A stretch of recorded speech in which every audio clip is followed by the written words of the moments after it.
All right, good morning. Good morning. We're talking to Stephen Elliot Martyn. He is the Sacred Gardener. You can see, basically, if you want to learn more about Stephen, the first place you can look is sacredgardener.ca, and that's, I guess that stands for California, right? No, Canada. Canada. Oh, gosh, I'm sorry. No, Canada. It's Canada. that state to the north of where you are. Oh, that's right. Yeah. Canada's that way. Okay. It's up there. Not over there, Well, I don't know. California might be our most similar state to Canada, maybe. I'm not sure. I'm not sure about that. And so, yeah, I know. I'm not sure if any state is really similar to Canada. So Stephen Martyn, Stephen Elliot Martyn, the long version, the Sacred Gardener, or just sacredgardener.ca for Canada. Yeah. So thank you so much for being on Radiant Creators today. We're going to talk about stuff, your amazing book, Gnosis. You have a couple. This is the one that we're familiar with so far. And how are you doing this morning up there in beautiful? You're near Toronto? 5 hours away. So okay. My country standards kind of near, but most people standards pretty far. Yeah. But thanks for having me on, and I'm actually ecstatic today.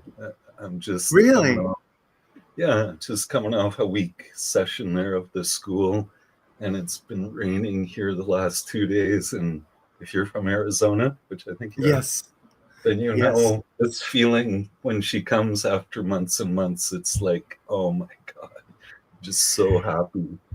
And the land is just so relieved, right? Like we've had 2 months of drought here, so just the energy of the land is so different. The kind of suffering, the pathos, the downward energy of a drought is gone. Like even though everything hasn't had time to kind of turn around yet, but the energy is so different. So and here it's a unique coincidence in that here we actually have rain today. We used to have kind of a monsoon season, but the last few years that's been kind of trailing off. And that's people have different ideas as to why, like longer solar cycles, etc. I mean, a lot of reasons, but we used to get just these massive torrentos during monsoon season, and it was amazing, and the land loved it and people loved it, and you could really see how it was part of the ecology, how you sort of needed these torrentos.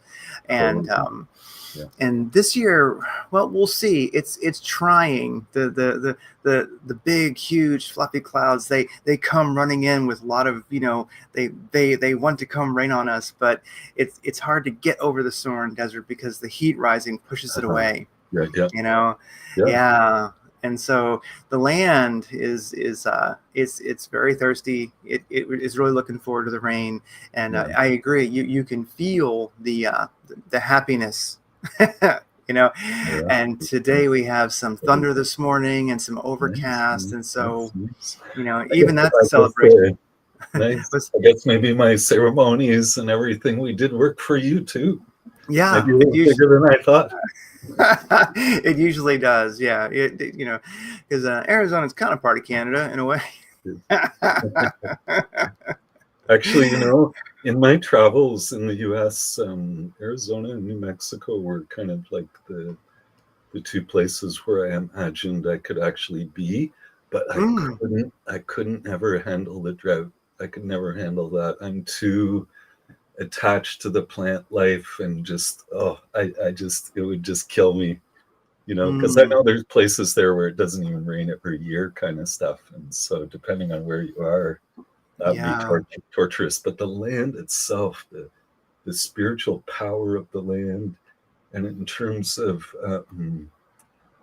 it being something how shall I say that culturally I feel I could handle. I feel like, yeah, you know, No, I those are like the that. states. No, I like that. Well, that's something you wrote in your book. Uh, you know, Gnosis, growing sacred culture. Everybody out there, you know. Towards the end, there was a line that I think struck me, or a couple sentences that just struck me so, powerfully. And you mentioned we can all become native to the place where we live because it's just another place on the same earth we're all from. We're already home. And you mentioned, so if we stay in one spot long enough to become rooted and marry the land, then in time we will become an embodiment of the land's energy. And in receiving her into us and growing from that place's life force, we become indigenous. And I thought that was really, it's maybe my favorite line, the favorite part of the whole book, because that's something that we've been working on, because we are pretty much, we are from the deep green of the Pacific Northwest, and love it. I mean, maybe some of my favorite places in the country are Northern California all the way up to Vancouver. Just give me, or like Portland all the way up to, all the way. I love the deep green. That's my natural home, and we find ourselves in the middle of the Sonoran Desert. Technically, we're actually in it. Just and I guess if you trust some aspect of guidance, we're here for a reason. We know it, and that line really was helpful because, we're wondering, what can the desert teach us? We've learned a lot being here, but it's really a challenge when you're like, hey, I like my mushrooms, not psilocybin, but I mean like mushrooms, like chanterelles and all that, and you became so accustomed to the four seasons of the Pacific Northwest, the green. I mean, you out hunting and gathering in the vast expanse. I mean, you walk 10 feet into the woods there, and you won't know which way is back. You have to have a compass. It's really something. So from that extreme to this extreme, it's been a real, I guess you could say, teaching, and we're still working on understanding that meaning. And you go out, you go out to the desert. I mean, I have to say up front there, like, that is a very controversial thing for me to say, of course. And I'm kind of serving my head on a platter to people who are, I'll say, overly oriented towards political correctness. And like in the book, I'm like small N native, small I indigenous. Like, it's okay. I'm not saying I'm a native person. I'm saying we are all native people. Yes. Yeah. If you're a First Nations person, you got fucked around about 400 years ago. I got fucked around about 2,000 years ago. So, like, but my people were also taken away in my culture and my land. So it's just like it's happened to us all now. If you're watching this, it's happened to you and your ancestors. You were a native person and it was taken away from you. In the big scheme of things, pretty recently in terms of history, because of course we were indigenous people for at least 300,000 years. So this 2,000-year little skim that we call civilization is, well, it's just a crust, and it's just an edifice of something that's much bigger that it's hiding behind it. So a lot of that's kind of in the book, these broader sweeps of history to give us actual perspective on what it is to be a human being. Yeah, and that section of the book is it's definitely a brave writing because it's hard today. I think it might be getting easier right now, just as far as the trend goes. So the book, I think, is very, very timely. we interviewed, we talked with Arthur Haynes. You might know Arthur Haynes. He wrote a book called The Sacred Path, and he's been up in Maine doing kind of like the neo-Aboriginal sort of lifestyle or life, basically. It's what he's doing. Oh, yeah. And and he really has suffered the slings and arrows of saying anything, even just scientifically. And that's hard. He'd be a fan of that chapter for sure.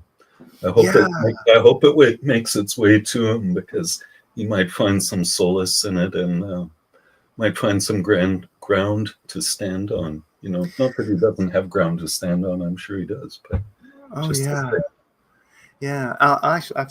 to make I just noted that. I'll make a point of seeing if I can send that to him. I haven't really contacted him in years, but I will, and say, hey, check out this this line here. You'll like it, you know. And so, well, something we could expound on is just, since we just happened to segue into it at first, is, you know, when we move to a place, you mentioned in the book how we would, like, people would go to a place, or there was a place, and you would listen to it for what it had to teach you. You know, that culture ultimately came from the land, and you would sort of wait for its guidance as to what you should build, what you should do there. If you could speak to that, you know, briefly, because that's something that we certainly do not do right now in our culture, in our world, you could say. But I do think there's an emergence, or at least in my own life, I certainly would like there to be. I'm working on an emergence of place. Hey, place, what do you know? Let me just love you. Like what's here to show me. I'll just wait. I'll be here until you realize I'm here, and then, you know. Yeah. I speak about it in the Sacred Gardening book too, where for myself, for quite a long time, maybe 30 or 40 years, whenever I travel to some place, I find some secluded natural place, and I sit, you know, and I really tap into what's there. And inevitably, like, what's presented to me is what the land wants to be there, and actually quite often what the people need there too. Yeah. In terms of what they like, the land's always connected to us, and like is another character in our life. So it's not always benign. It's not always beneficent. It might actually be quite hostile, but we have to, like, take that in and understand why and what's going on. What are we doing wrong? Or what are the people here who are on the land doing wrong that's generating this? And we can do things wrong so easily because we're so oblivious, like, to the spirits and the ecology in general. We do stuff like completely idiotic all the time. So we have so far to come back to that place where it's not our agenda. We're not plowing forward with our agenda, but we're just sitting passively and receiving. Like, you can kind of, you know, and I know I'm making more trouble for myself here, but you can kind of see it as the masculine and the feminine, you know, that the masculine is this active forward principle and the feminine is this receptive. So to move into our feminine before we start co-creating, right, is essential. Or it's rape. You know, sorry. But yeah. And so we've all been raping everything for, you know, a couple thousand years, kind of uncontrollably, just the way we perceive, the way we talk about stuff, because we're all from this colonial culture. So the language itself is a huge battle to even work with, because it's possessive by its nature, and it's set out in this linear time frame of past, present, future. In Indigenous languages, they don't have that. There's only the relational now.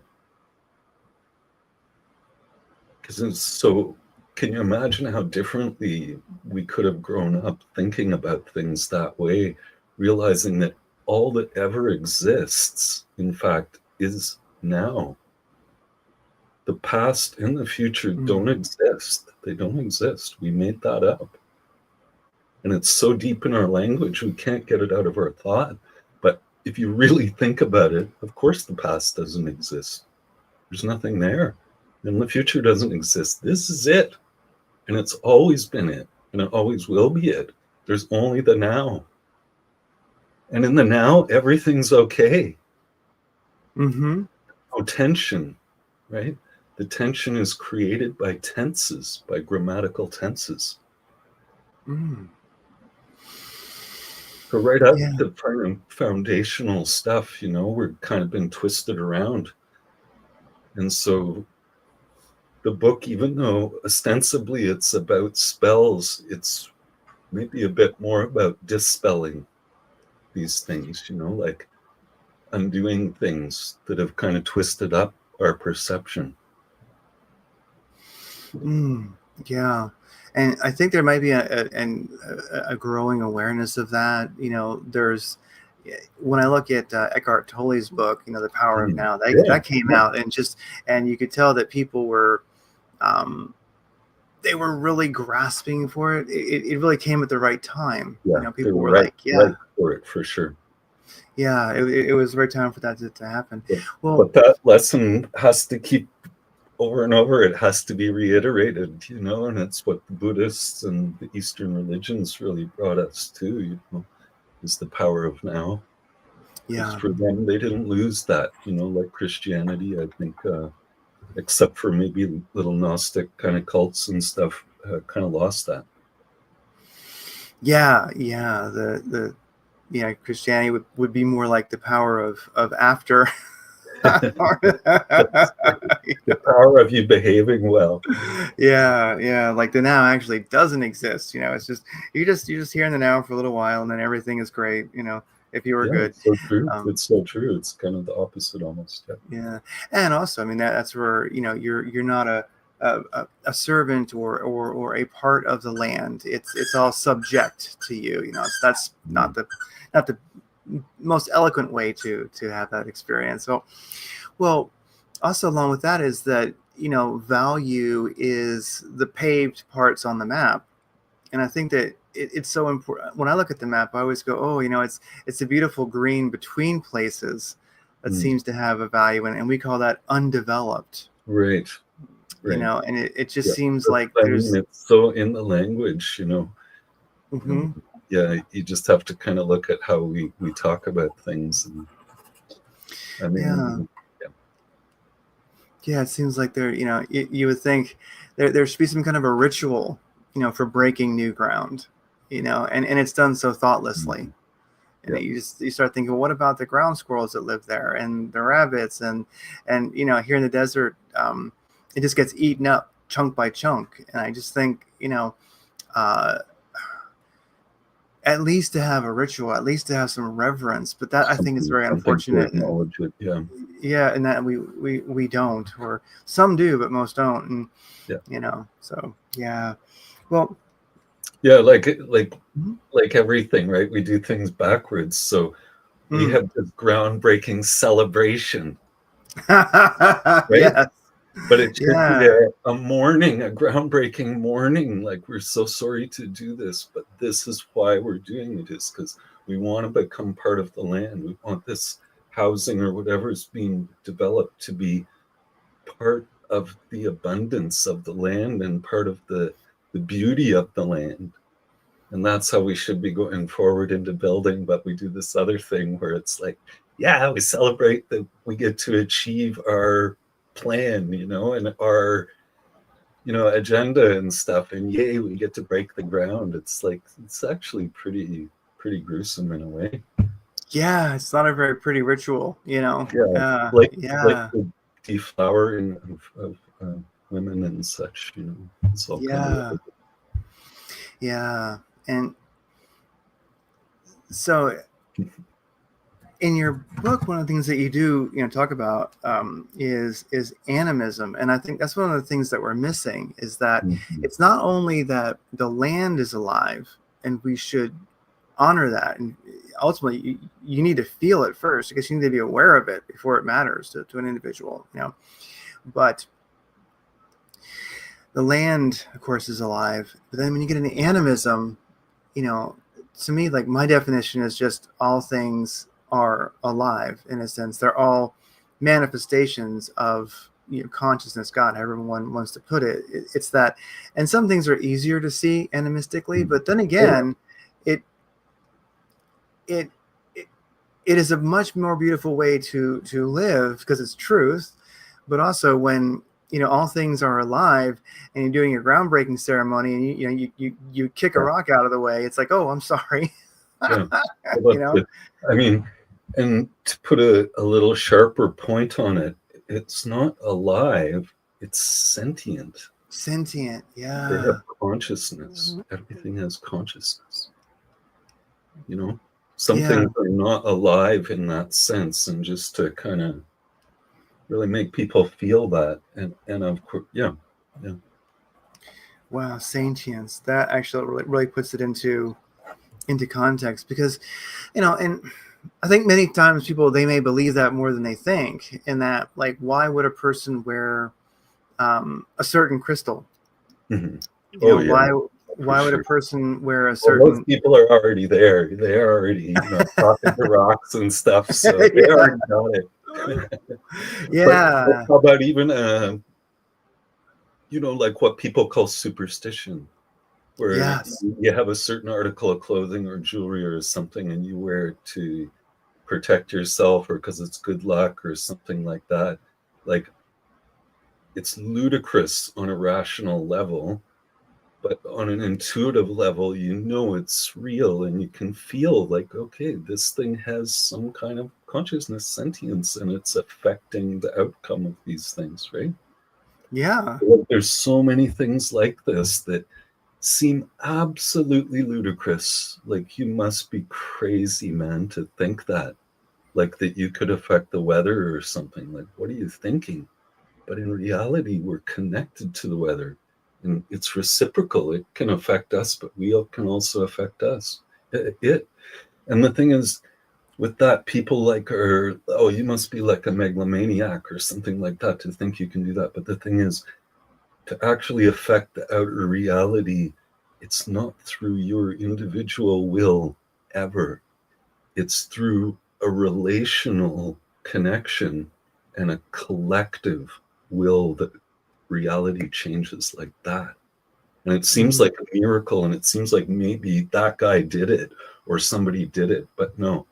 Even if it appeared like that guy did some ceremony and something like that, it was still a collective. He didn't do it by himself. And I just went through this last week, and what happened? And it rained big time. And so I keep having to learn this over and over again. That, I may have some pretty special connections and be able to kind of connect up in a certain way, but it is a collective. And so the more people, even if it's just a small group, actually focused on something, then has that more of a chance to create the magic that manifests this new reality, Yeah. And you can always feel the group effort, it's I don't know how to put it into words, but yes, like, one of us has a phenomenal effect, but if nothing else, it is like the effect that we each have. And then there's this sort of confidence, as you can say, like, I'm part of this group here, but like, I know these two over here, they're really badass manifestors. It kind of it kind of gives you that sort of that tribal feeling of purpose. I guess more Definitely. Confidence in the group than yourself. Yeah, for sure. And I mean, at the school, there's 4 5-day sessions, and so that's kind of part of it, is we actually do have time. Again, making trouble by evoking, like, saying the word tribe, but there's some kind of familial, tribal kind of energy that is created and that's so innate for us, and we need it so much. And lots of us don't get it from our family, right? So when in life do you have the opportunity to sink in that deeply with, a group of people? And the answer is never, unless you make it happen, right? Yeah. So, and then even when you try to make it happen, there are so many restrictions, both within us individually and culturally, that it's hard. It's not as easy as it sounds, of course, like any of these things. It's easy to talk about, but to actually do is kind of a whole other thing. Yeah.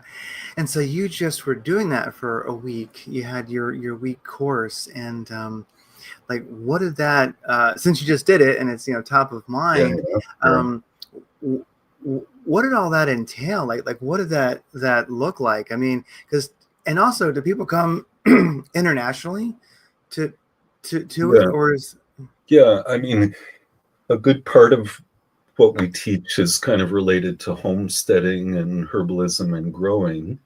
And so if you're from the Northeast somewhere, that stuff would more directly kind of relate to your knowledge base. But it's also like it's a mysticism school, it's a school like it's teaching something else entirely that we all have to learn. And so some of my most ardent folks have come from California and Scotland, and that's about it at this point. Is the reach is Europe and North America, but I think and I am troubled by the airplane and by all the fuel costs and stuff. So in a sense, we kind of encourage, I suppose, more Northeastern Americas, because then it's drivable and all that kind of stuff. Because you are coming back 4 times too. But in terms of the bigger question there of kind of what's it look like? What's that look like? Well, it looks like at least one whole day dedicated to the ceremony. So there's an initial opening, and then people have to do their own individual work to kind of connect with what you're going to feed these deities, what you're going to feed these gods. What they want is something personal. You can pour honey on the ground or light smoke or something like that, but that's not what they really want. They want your heart. They want your blood. They want to feel your bones, like they want the core of you. And so you can't just do some superficial ceremony and follow somebody else's thing. That would never work. It has to go through your bones. It has to go through the deepest part of you to work. And so there's effort to get there. And then there's gifting the old ones, gifting the elements. So then once you're connected with that, that becomes part of your offering, part of your gift. And then you make your ceremony, you do your ritual, and you hope it's received. There's no guarantees, right? Like with the old ones, with the gods, with these deities, most of them have an aspect of the trickster among them.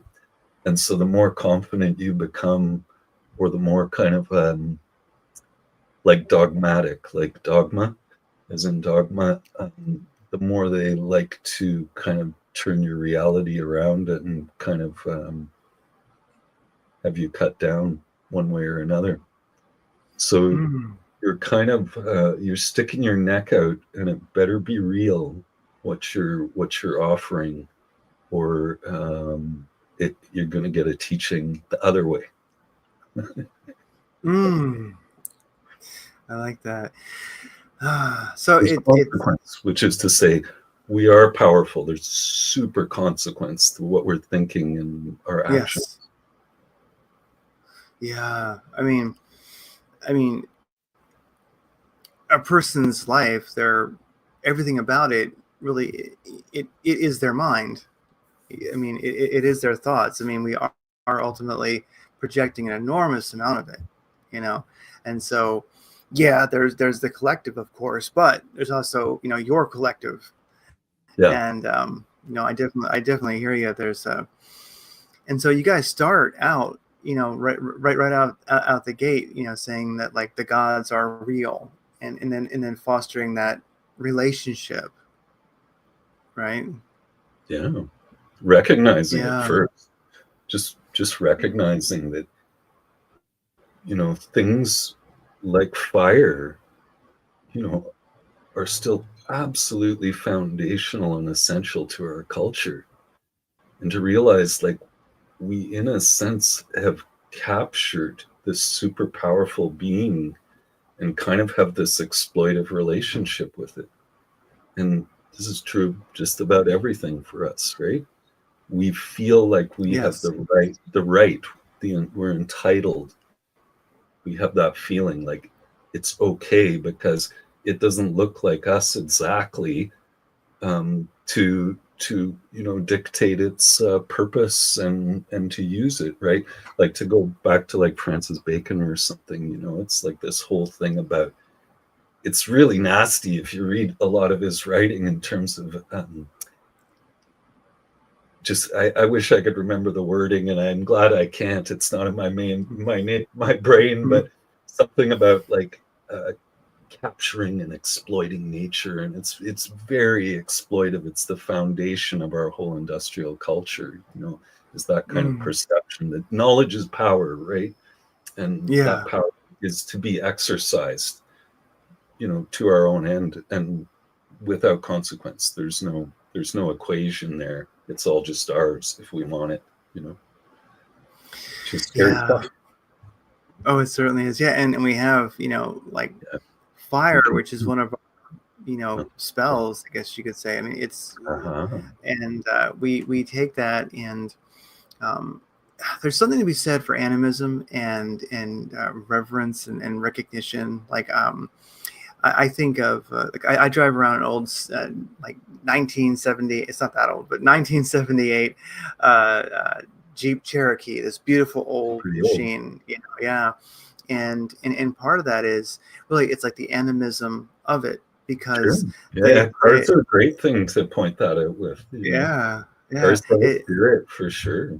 Yeah, it has a beingness. It has a sentience to it. And when you as a mechanic, when you foster that relationship, when you acknowledge that and you talk to it, you're like, well, what do you need? What's next? And it'll tell you, I need this fixed, and you go, okay.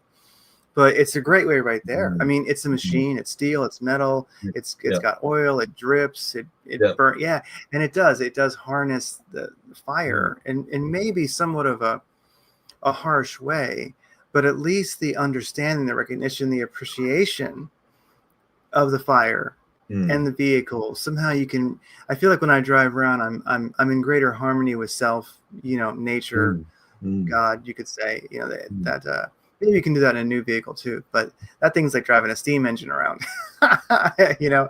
and you just feel, it has a primal nature to it. That's good. I mean, I guess that's good. It also occurs to me, like, as I was talking about that, the wildfires and the world is burning up. And is this a coincidence that we've been so abusive to this being and kind of set it free, in a sense, or provoked it into this other form, which is super destructive? And that's what happens over and over again, right? There's the marriage, the initial marriage. That's the sacred marriage initially. That's part of that divine marriage that I'm referring to in the title of the book. And then we forget that we're married and we think we own this thing. And then it turns around on us in time, and it actually, where it elevated us and kind of gave us something, it starts taking something away from us. And so what's happening now with the fires is like a perfect example, a fire always being contained. So it's not allowed to connect out like it wants to live like it wants to.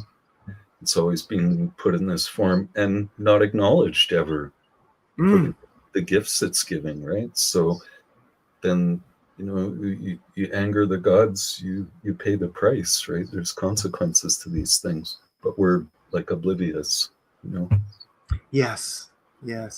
Yeah. And that's the thing. I feel like it takes time in reverence and in awareness, you say, of the gods, for them to notice you. Like I think you kind of alluded to that they don't really recognize a half-assed effort. That's for sure. And they may not recognize your first effort.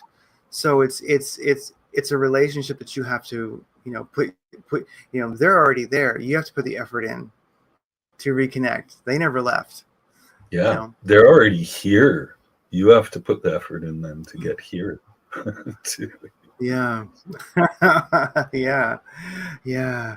So, and since we talked about animism, how would, because everyone has a bit of a different definition, and you mentioning it, all things have are sentient. I mean, that's absolutely perfect. That's beautiful. But like, how would you define animism? Because it's definitely a part of your life, I believe. How you see how you are in the world. And I think many people are looking for that connection. It's intuitively they either have it and they're working on making it more powerful and real, or they don't, and they're kind of just trying to. There's just a little splinter in their mind. Something is telling them, like, they're on the path to it. Well, I mean, I think what you said was essentially the nugget of it, which is everything is alive, everything has sentience. But I guess the other thing in terms of you becoming an animist is it's kind of that ignorance is bliss thing, that as you open up and you start to connect with life, like these beings that are around us, then of course your heart's open. And so consequently, you get all the negative feelings that have accumulated in the past too. So all that shit that we've kind of unloaded on the world kind of comes back to you on the way to becoming animistic. So all those waves of destruction that have kind of been seeded by our culture, you have to kind of wade through on the way back to getting there. And then, of course, it's not a happy place these days. So once you're there, it's not like then it's happy time or something. You, in fact, kind of can't be there all the time. There's just so much suffering now, and we have to function, right? Like most of us, at least in the rural reality, need cars to get around, to go to work and things like that. And, we need houses and we need things and stuff like that. And the system is set up that we can't live a handmade life completely. I wouldn't be talking to you, right? I'd just be back in the bush. And it was a distinct possibility, but the spirits themselves guided me out of that place. Like, so I trust that it's for the collective, it's for the best, that I'm here and not just hiding away someplace in the bush. And yes, there's consequence to me having this computer screen, all this stuff. But I'm trying to work with it the best I can, like you with your car. You appreciate the thing in a deep way and you hold on to it as long as you can and work with it as long as you can.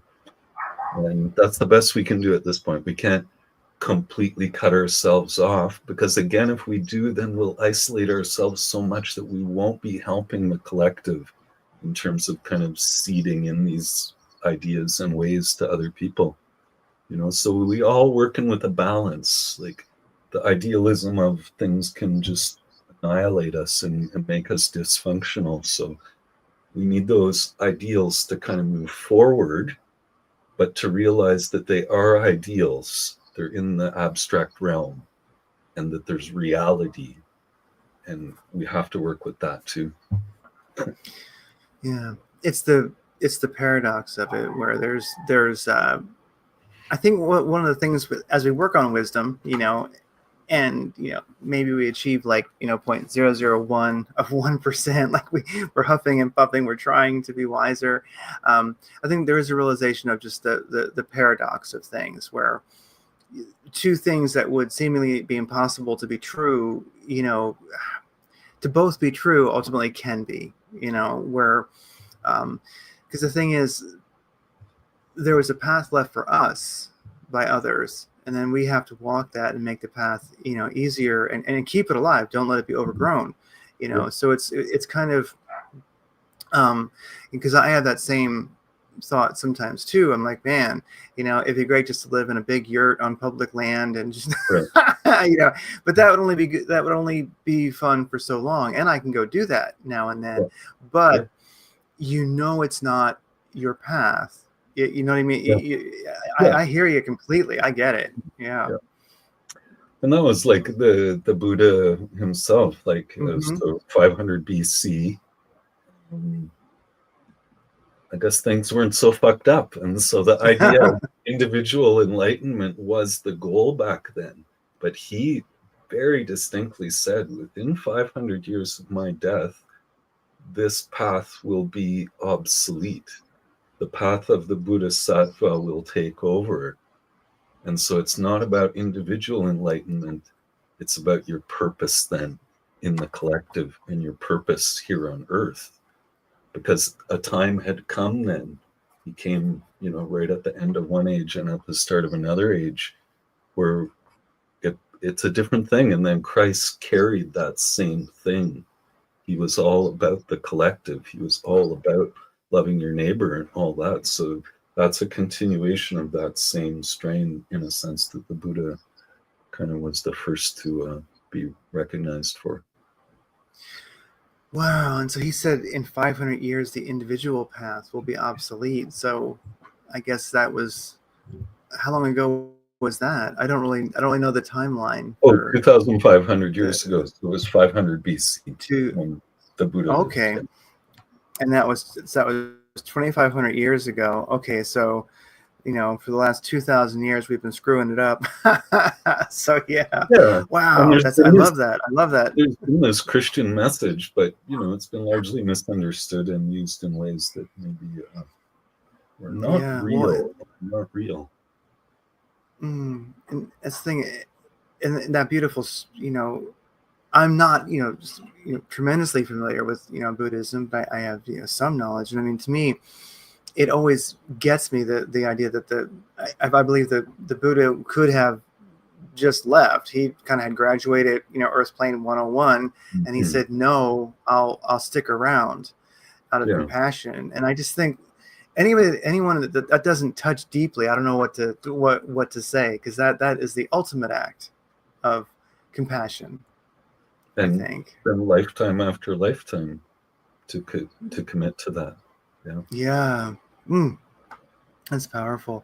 Well, I mean, one of the things I think we can do, actually, when I mentioned, you mentioned planes, and I think that there's this part of me that feels like when I don't fly that much, and it's on purpose. If I can fly absolutely none, that's my goal. I don't really care for it, but I feel like when you fly now, it kind of feels like planet, Earth is like mad, because I flew many years ago a good deal, and it was smooth sailing, but now you get shaken all over, and I just go, it didn't used to be this way, and you start thinking, I just think there's and there's reasons for it. There's natural cycles and such. Like we have our grand solar minimums and maximums where the magnetosphere gets weaker and stronger. It's a longer cycle, and we're in like a lower magnetosphere energy right now, so you're going to have more turbulence. But still, it sure feels like anger to me. It just does. Well, it's probably very perceptive, because I've also had my messages about planes that were beyond the rational plane, other kind of plane, beyond the rational. Yeah, I like it. Oh, and so. So the rain's just picking up here, awesome. Like the sky, like that one. The rain's just picking awesome. up here. As we were talking about that, so kind of funny. Oh, that's perfect. Yeah. Well, I think planes represent a lot. There's a lot of that's a deep one, but they represent a lot. I know if I do get on a plane, whenever I get on it, I always, as you go in through the little gate to get in there, I always touch it and get to know it, and say, "Thank you, plane. Please don't fall out of the sky." Right. You sure are a nice looking plane. You really are. Look at that, the big tail, and so I get to know it before I get on it. And I feel like it makes a difference. You are animistic. Craig, at least towards mechanical things, I sense this. Did you ever read Zen and the Art of Motorcycle Maintenance? Actually, I have not. But you know what? I think maybe get into that. Robert Persig. Maybe. Yeah. Maybe it actually. I'm making note of that right now. I think maybe it is time for me to do that because, yes, nature, of course, but yeah, I definitely have always had an animistic connection to machines, that mechanical nature. And we mentioned tribe as well, and I think it's a powerful thing because a guy, Sebastian Junger, he wrote a book just called Tribe, and he was focusing it on like the loss of tribe, and he kind of was. It wasn't all the book was about, but one of the focuses was how you have people get out of the military suffer. And you have a lot of like suicide, which like the numbers are a little, and like the numbers as far as people getting out of the military committing suicide, and then like the PTSD and things like this, the many problems that they have. For one thing, we don't have ritual anymore when the soldiers come home where we used to, but. I mean, it's better if you don't have soldiers and don't need them, but but there used to be a ritualized context, and his take on it was there's a tremendous amount of suffering because when you're in the military, you're in a tribe, quite literally, and you're never alone. You're always with people, and then suddenly you get out and you're tribeless, and our society as it exists in this moment, there's very little opportunity to actually find tribe, which I think it's an essential aspect of us. Yeah. It's got to be a big part of the team sport thing too, right? Yeah. Because it's kind of replicating that male world, or female world, but just to say it's like, it's that kind of thing that we're missing, and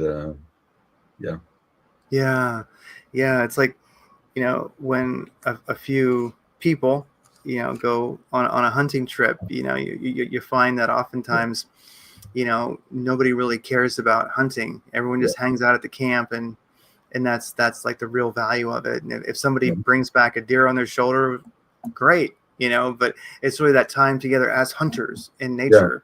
For sure. I've also found, it's slightly askew to what we're talking about, but I've found with hunters that, like with fisher people, it just gives them an excuse to sit in the bush. Yes. And be quiet. And there's no other reason for them to ever do that. And so they have this amazing association and time with the hunting season. But as you said, it's not necessarily at all about killing stuff. It's just about being quiet in the bush. And I know there's the live action, the killing stuff that's also exciting for lots of people too. But just to say, I have lots of hunters who I was very surprised to hear, them say like, it doesn't even really matter to me if I get anything. I just like the whole thing of going out and sitting. Yeah, and they're oftentimes, I think it's how would I put it? I would say there's hunting and gathering, of course, and I find that I don't know what it was like, 50 years ago, 30 years ago, but I know now there's a real trend where modern hunters more and more are really hunting and gathering.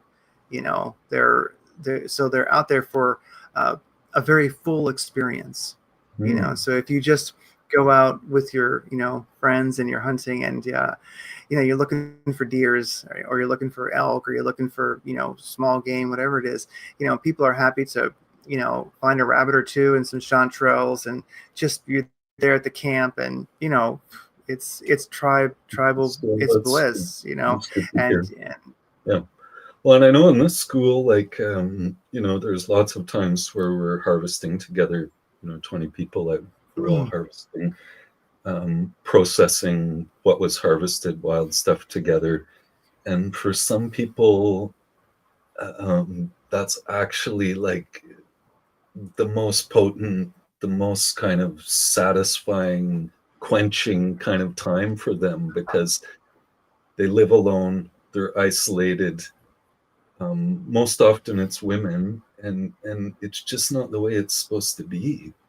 Like, women in particular are supposed to always be in together, with other women and working and stuff. And not to say that that's the way it should be, that it has to be women, but just to say, I take your point, and it's absolutely true. And it's part of the reason why some things like Vision Quest, for example, are kind of weird, because in First Nations culture, people were never alone, like you said. And so to go off alone and be isolated for like 4 days or whatever was like, that in itself, not just the fasting, but the isolation was part of what would drive you into the underworld and, to kind of receive a vision. But now we live such isolated lives, and so to isolate ourselves to have a vision or something might not be effective in the same way, but yeah. Yeah, it's true. Yeah, we live in compressed cities, and To isolate it's full of ourselves from loneliness. our phones. Yeah, Not yeah, towards bringing a vision, but from other people. yeah. Yeah, I mean, I think it is still a useful process. I'm not saying it shouldn't happen, but I'm saying, again, we, in our search for trying to step forward spiritually, we borrow like crazy from other cultures because we just don't have the traditions to use. So sometimes something like a vision quest out of context is going to have a different effect or be different for us than it actually was for tribal people. No, it makes sense. It makes sense. It's like, and I think kind of a modern vision quest might be for many people just getting it, just being in nature and being off the beaten path a bit, because that, I mean, it's great if a person lives, like, and our ideal is to live in a more rural area. We want to live where, to me, or should I like to us, if you don't have deers in your front yard, come morning and evening, you're dying. You're not living where life is, and so our ideal is to get back to that. You know what? That would be such an amazing like development criteria. Yes. That you have enough wildness around all the houses that the deer can still come in and negotiate and are welcome to, no fences or any of that stuff. That would be, as a single stroke for development, a kind of an overriding thought. I like that, actually, because again, it's relational. It has nothing to do with rules. It has nothing to do with hard lines. It's a relational restriction, which of course we don't have anything like that. Yeah, that's definitely the ideal of how we'd like to live, and so we can go find it. It certainly exists. It's just getting there, and so, but it seems like if you live in that environment, then I think you've achieved so much. I mean, you're where life is, but for many people, that's not where they're living right now. And so just the act of getting to nature and being in nature on any kind of a regular basis and just being in it is I think quite the vision quest right there. And just because I know I'm still it's like it's more like a pilgrimage. Yes, but it is. Definitely like a holy thing. Yeah, and to do it is a holy thing.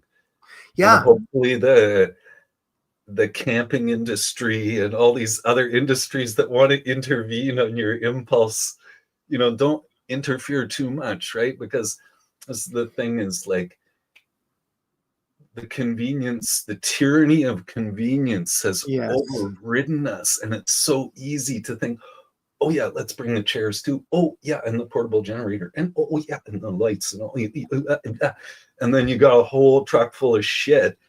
It's basically like all the shit that you're trying to get away from, and then you take it and replicate your little house and your little reality, and oh my God. So again, it happens to us so easily that impulse gets kind of tainted or derailed by the industries. Happens over it certainly does. Yeah, it certainly does. Yeah. And that's what makes maybe the the shorter pilgrimage a little bit better, because if you go somewhere and you're staying for a while, that's one thing, but a weekend or even a day, like just take your water bottle. Yeah, you take your water bottle. Yeah, because here in the desert, the way you sort of can navigate the desert is the washes, and the Sonoran Desert is amazing in how it changes every time it rains. I mean, the big river Salt River will stay there, but all the little rivulets getting to it, they move. I mean, it's amazing how the desert changes and moves all season long. Yeah. And so the prairies used to do that too, right? It's like we've hemmed in the rivers, but anywhere where it was flat just naturally did that. It builds up a silt block, and then it starts flooding out onto another plain and finds another river, right? But sorry, I interrupted. Oh no, it's fine. No, it's fine. Yeah, and that's the thing. If we didn't have the water very, very controlled, which they do actually here very, very well, we have big floodplains and big ditches, and so when we get these massive flash floods, that would just remove the place, basically. The water is well channeled. But when you go to the desert, you see, wow, okay. Yeah. And so just going out there and driving up the wash or hiking up the wash or being there with that reverence, that making it a pilgrimage. I mean, that's where I got to learn to listen to the saguaros, because the saguaros, the beautiful big cactus, they make a sound. You actually can you can hear them. They crackle with I would call it like scalar energy. They're doing something very important in harmonizing Earth with the magnetosphere, and so that's I know what I'm saying is somewhat, I don't have scientific proof, right? But I'm just saying, but when you're there, you can feel it, and you just see it and you feel it, and these things are crackling with energy, and you go, wow, you are, even if I may not find the desert like the most beautiful thing, I still love my, leaves and trees and moss, but I'm like, this saguaro is so incredibly important. It's doing something. Yeah. So those pilgrimages, I think I couldn't endorse them more for people. And also just being aware of the seasons, like find somewhere in nature that you go regularly that you can experience the change in seasons. And then, you come to learn them, you come to learn what they are. And then you go look and see how they're doing. And you can see change in the seasons over time and such, Yeah, even just like over a day, like a couple of weeks ago, something happened here where, well, you're kind of from further north and stuff, so like there's a certain point where the summer, you still got a chunk of summer to go, but it's on its down. It pivots, and suddenly you see your first leaves and that kind of stuff, and you're like, and a little bit cooler, but it's also in the air. Like it's just like one day to the next, even, Yeah. And I guess like the gates, like the pagan gates that were celebrated, the equinoxes and the solstices. I mean, that is a way of working with those, and that might, the change on your land might not be exactly then, but they do mark in a kind of a northern hemisphere way, at least when it is roughly. Move in and to somehow celebrate that and kind of, as you said, be in relation to it. So that all seasons are not the same for you of the year, that you eat different, right? Yes. You wear different clothes, you do different things, and to kind of, I think we do, however, in a secular way, we do embrace that. A lot of folks do embrace that. Oh yeah, yeah. And something you mentioned in the book was home as an altar to the land. And can you expound upon that a bit? I mean, because we home as an altar to the land. I mean, what does that mean to you? Yeah. Well, it's this idea that the foundation of culture comes from the earth and is good for the earth. And so if a home becomes an altar of the land, it's made from that place, and it's to hold up that place in a particular way to create a little nest in which culture can thrive, that's going to feed back out into the land in a good way. So there's a couple pieces there, but yeah. Yeah, and that would go along with, when we're building community, that one of the requirements is deer and elk can wander through, and that they're encouraged to. And like you mentioned, especially they're welcome. Yeah. And like here, well, I live in a deer yard, so you have to work with them too, right? Because I grow all my own food and I have orchards and all that stuff. So it's not always an easy go, but there's always a way to work with them. Always. Yeah. There's always a way, so and that would be true of any predator or anything. There's ways, right? To think that we have to control it and eradicate and do that thing, which we do so often, because we have the power to do it. And so we think that we have the right to do it. But of course, no. It's their land. Like, you're on their land. What gives you the right, kind of thing. So that's pretty clear argument there. I don't think you could debate that. They've been here a lot longer than us. And so Yeah, well, like especially it's not quite as apparent in the books, but in the movies, like the Lord of the Rings movies, that I think always struck me was the elves lived in, I'm not sure if you've seen the movies or not, but if they lived in this like beautiful harmony. It's almost like beauty was important and harmony was important, and their architecture was the land. They had comfort, but it was essential that it be in total harmony. And beauty, because absolutely. Beauty. I'm glad you brought that word into it, because that is a huge part of the offering, right? And yes, we make beautiful things for ourselves, but we're also making beauty just for the spirits, just for the land, just to be, It doesn't have anything to do with our ego, which unfortunately, like this whole thing about kind of possession and appearance and kind of our over kind of emphasis on certain type of appearance and self-consciousness around it kind of makes it into something that's unholy. But initially, dressing up was always a holy thing. It wasn't about your ego. It was about feeding the ancestors. It was about feeding the spirits. It was about feeding the land. And so you still see that in Central America, women and men working in beautiful, beautiful different shirts and different skirts and different pants that are all highly, highly embroidered and these gorgeous, gorgeous things. And it's like, this is your work clothes? I don't understand that. Like, you don't even have a washing machine or anything, right? Yeah. But for them, it's a way of acknowledging their culture and the spirits and everything. And like, it's such a huge part. So the beauty making is something that we can all do. People are like, what can I do? I can't affect anything. And maybe I live in the city or whatever, but you can always be a beauty maker, because those are like little seeds, right? And when you encounter somebody else's planting of beauty, either in the land or in our culture, anywhere, it's a seed that can grow into you. Like, the beauty is the most important thing. And it's so interesting. Like, I grew up in the 70s, like was when I went to school and stuff, and they'd kind of chucked a lot of the old school curriculum, and there was a huge emphasis on art when I grew up.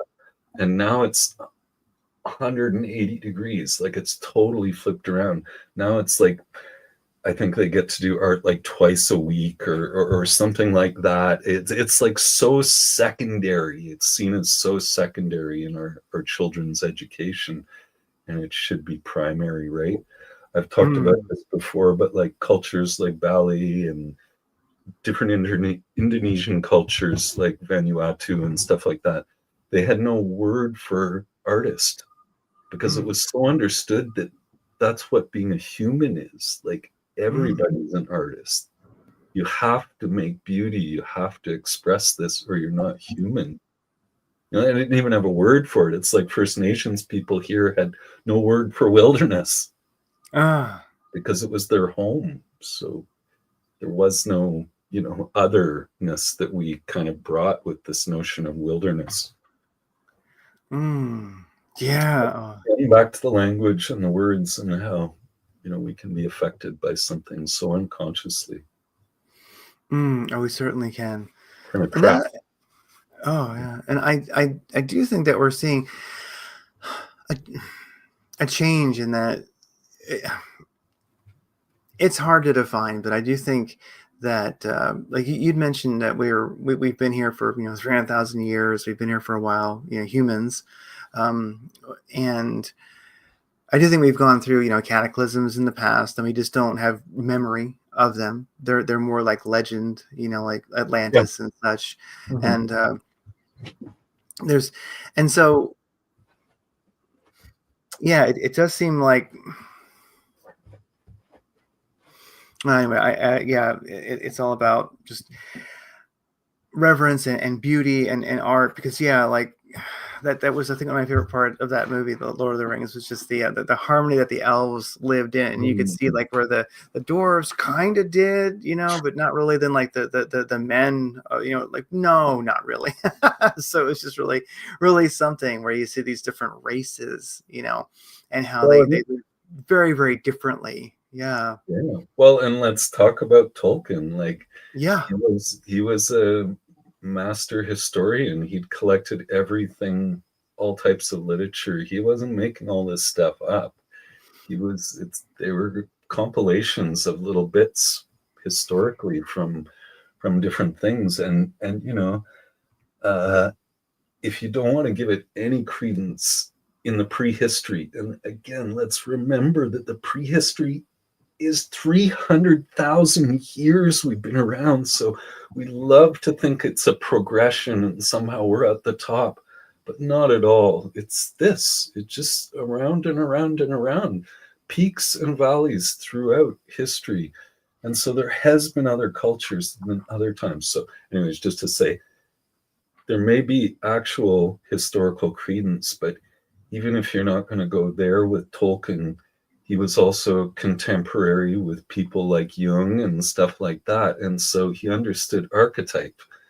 And that's what that movie's brilliant for. The elfin archetype is within us all. Yes. Whether they existed as a people or not, whatever is, again, that's in the past and it didn't exist and it doesn't matter. The now is the archetype that's a living entity, and it is in us all. Yeah.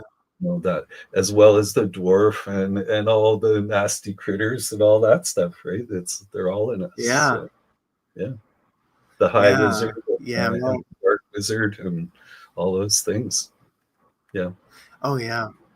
Yeah. That's why we love it so much. That's why we relate to it, because it's nonsense, right? Like, we shouldn't buy into it as much as we do, but his stories are like, this is a bit of an aside and not the happiest note, but in my life, 60 some years, I've known a couple people who went off the edge with his books back in the day, because they are kind of realities and you can kind of get caught in them. They're so actually real, because of the archetypal thing. You can start to actually see reality in this kind of Tolkien-esque kind of way. Yeah. I know lots of people who went off the edge with the Christ myth too. So not saying it And that's because that's real too. We all have the Christ in us, you know. Yeah, I think, with Tolkien and there's like the Luminarium that was, I think he wrote, which is, deeper into the mythology of it and the history of it. So I mean, it's this whole world, and it's one of those things is that people, one way or the other, there's many people who just know it's real. They know it exists, and whether it really did or not, it doesn't necessarily matter because it does. It's strange. It's this magical history, and I think that it's like tribe. I think it being true in a way is something that we need, even if it's metaphorically true, even if it's archetype true. At whatever level a person wants to, feels it. I think we have a need for that to be true. You know what I mean? And it's it's like stories as food. Yes. We need the right nutrients. We need the right stories to make us whole. Yeah, we do. We do. And so when it comes to spells, you talk about spells in the book, and you have a unique definition of spells. I mean, I was looking through it, and fire is a spell, tools are a spell. I mean, and a person almost needs to really kind of read the book to understand,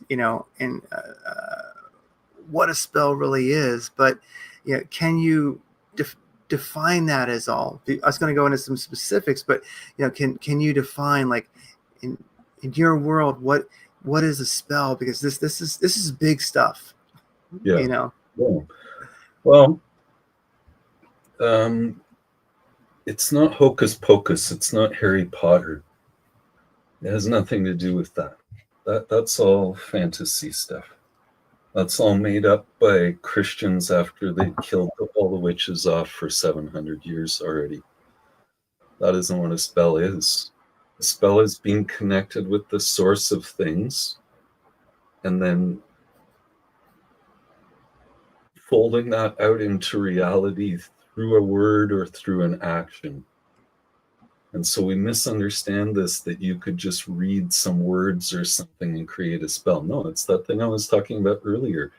You have to have connected with the deepest part of yourself and the deepest part of this reality out here. And then the slightest thought, the slightest turn of phrase, the slightest action can be this spell that creates this wave that goes out and that changes stuff.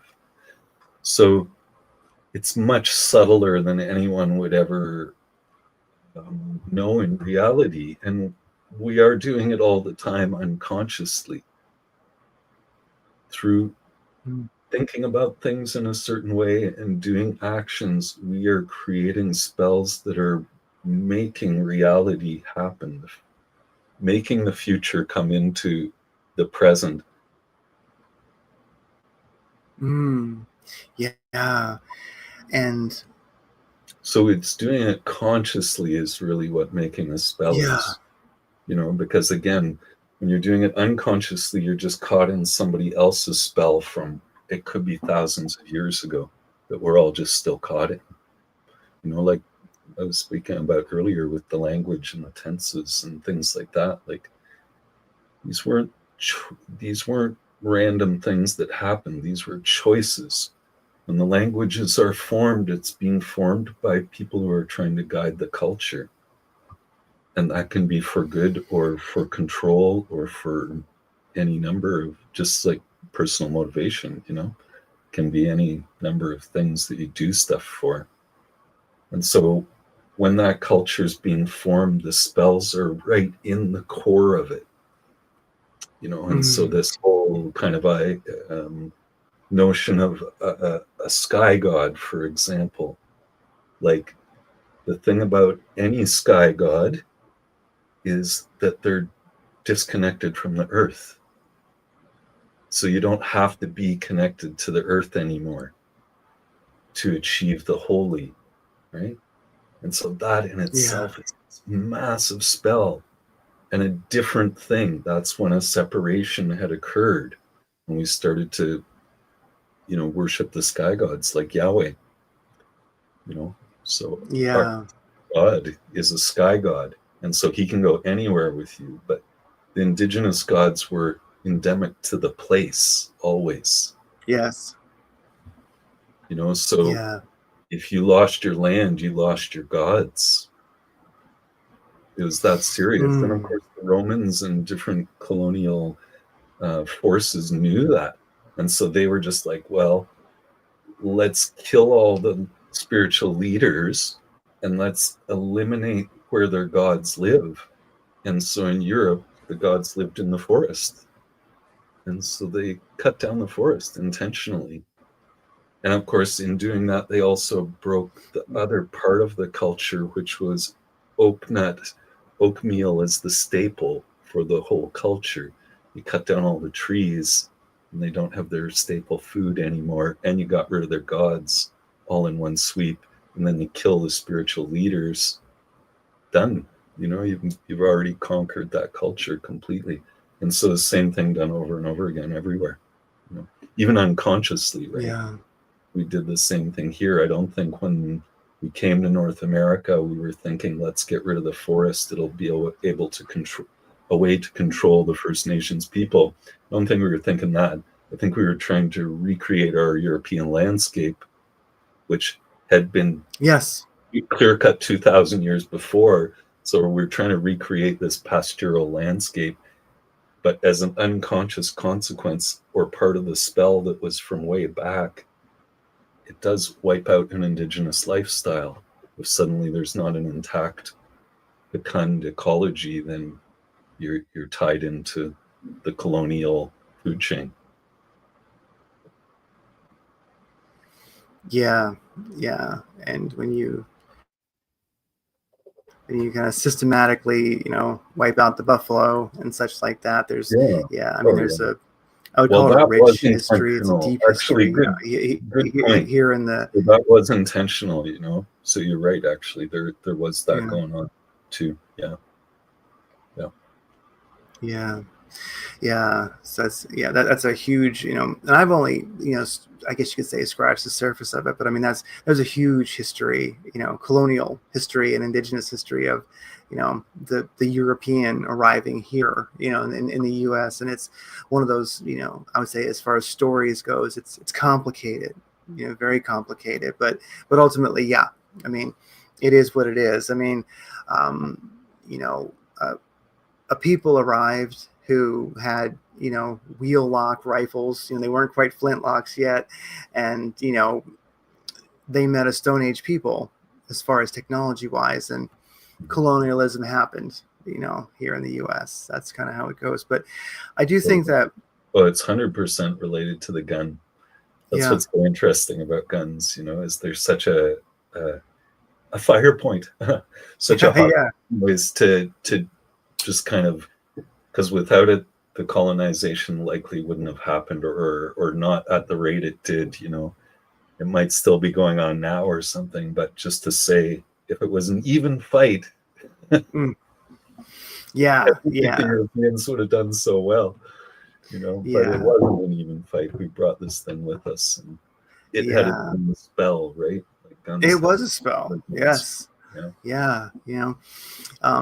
A spell with a long range, so that's kind of how that went. And but I kind of have a feeling that I think humanity is becoming aware of colonialization. I think there's a change happening now. I don't know, I could be drastically optimistic, but I just see that. No, I don't think so. I mean, the whole land acknowledgement thing is a way. I'm not saying it's a significant change, because I don't think ultimately it means shit unless you're helping the First Nations people. But to even acknowledge that it was someone else's land that we're on is massive. So that change is happening. And this is the other thing is, I bash kind of the politically correct kind of thing, but the basis of it is semiotics. It's feminism. It's looking at the words and what's embedded in them.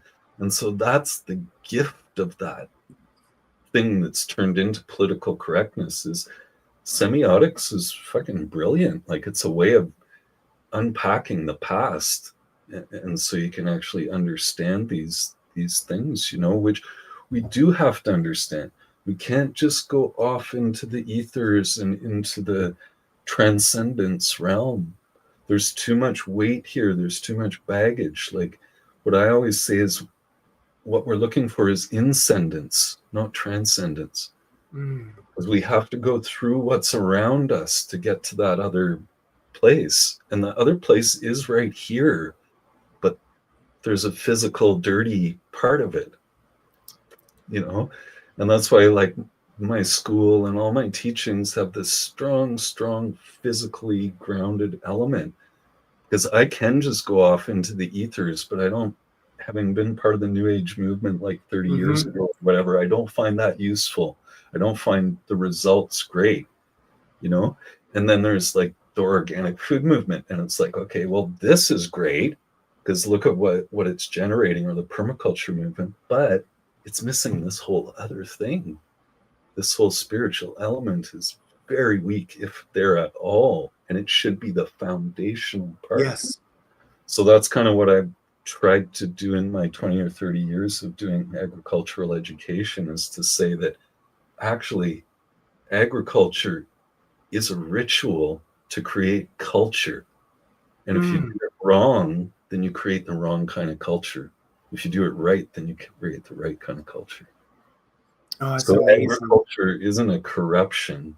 It was a gift from the gods, you know, and we've just misused it. And so the version of it we see now, we're like, oh, that's evil. Hunting and foraging would be so much, you know, holier of an existence, but not so at all, because to hunt and forage, you know, you have to go out and disrupt all these communities in the forest. If you can generate your own food in such a way, an intensive way, like with gardening, then there's a gift there to the wild land, you know, that we get to leave her alone. I like that. That's why she gave us. I like that. And that makes a lot of sense, because I never thought of it that way. I mean, I was an organic farmer for a while in Colorado, right outside of Boulder, you know, and that was one of my, you know, favorite times. And I definitely would like to have a, you know, I don't really want to have a farm again, but a homestead, I'll do that, you know. But the thing with nature is I've always felt, I don't want to separate it and call it nature over there, but I would say like wilderness, the vast expanse. I've always believed that we need vast expanses. Now I see from what you're saying how agriculture sort of helps that, because I've always felt that we need to have vast expanses of nature where the only way you can get in is with boots or moccasins or bare feet. Like you have to visit, you have to want to go there. There's no forestry roads.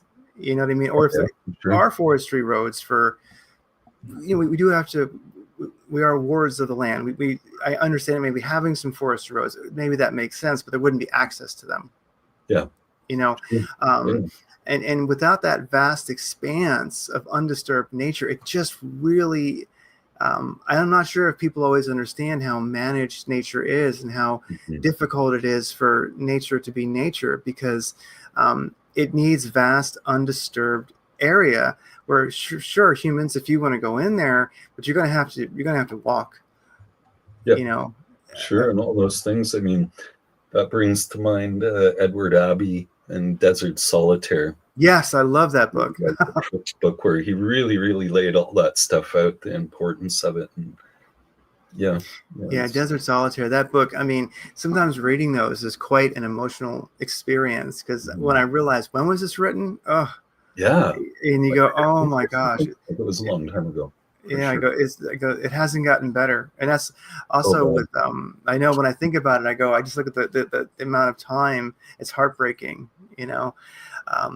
And then also there's another one that is like a Sand County Almanac by Aldo Leopold. Classic. I mean, these should be in the schools. These should be required readings. You know, absolutely.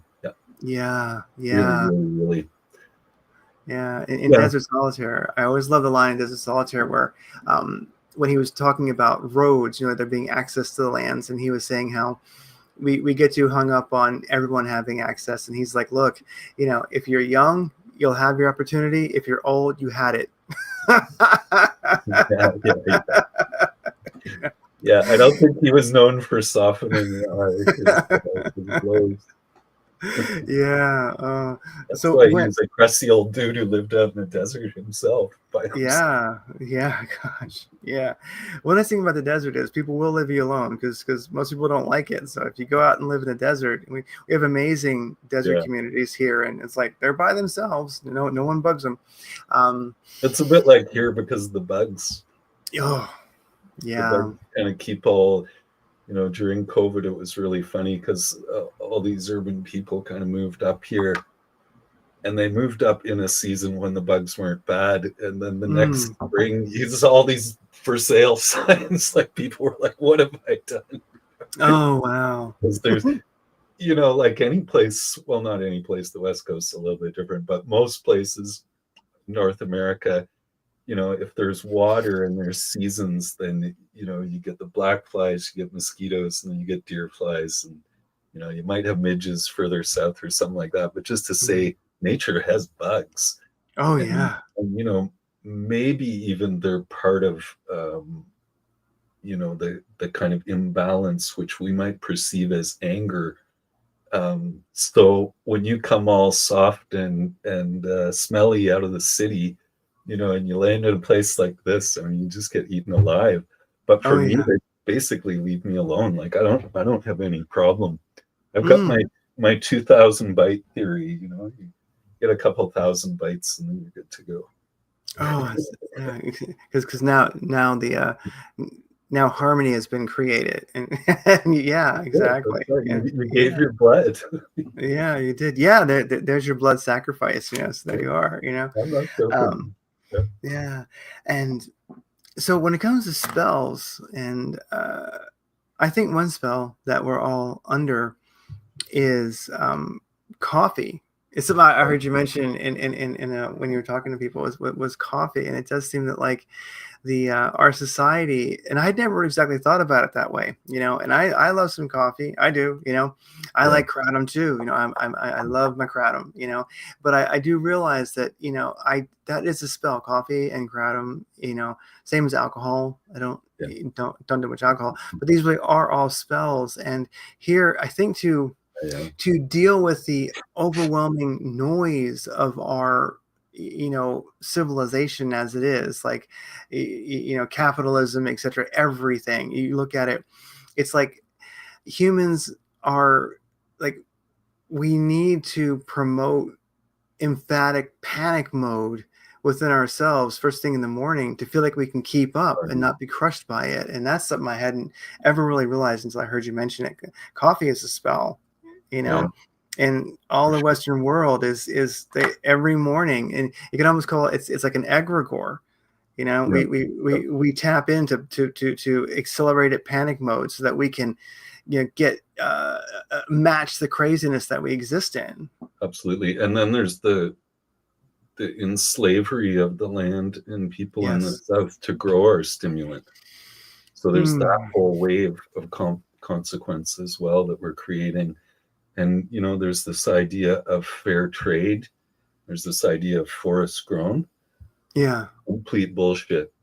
I've lived down there. Like, fair trade is $1 more per giant bag of coffee. We're still making all the money. It's not fair at all. And, I'm a farmer, and I don't think we even have fair trade in North America. No, we don't. Farmers are massively exploited, but it's even worse down there. And the forest grown thing is also bullshit. I mean, just the whole forest garden thing in a way is kind of a fallacy, right? Like, if you have a full canopy cover, you can't grow food. Yeah. To grow food, you need sun. And so, something that's kind of, what would they call it? Like a mixed kind of forest. Yeah, possible, where there's open spots and kind of shrub areas and higher and, all the different levels of plant and stuff. Yeah, I mean, you can grow food like that, but, just this whole kind of idea of forest. But anyways, yeah. rambling off to there? Oh no, yeah. Coffee has a spell, and then how So we create these companies to kind of alleviate our guilt of this massive consequence, and think of all the flying too again, yes, the transportation and stuff, and how much, and so it is one of those things that we're all addicted to. I'm usually not so big on promoting books, but Fruit of the Gods by Terence McKenna. Oh, okay.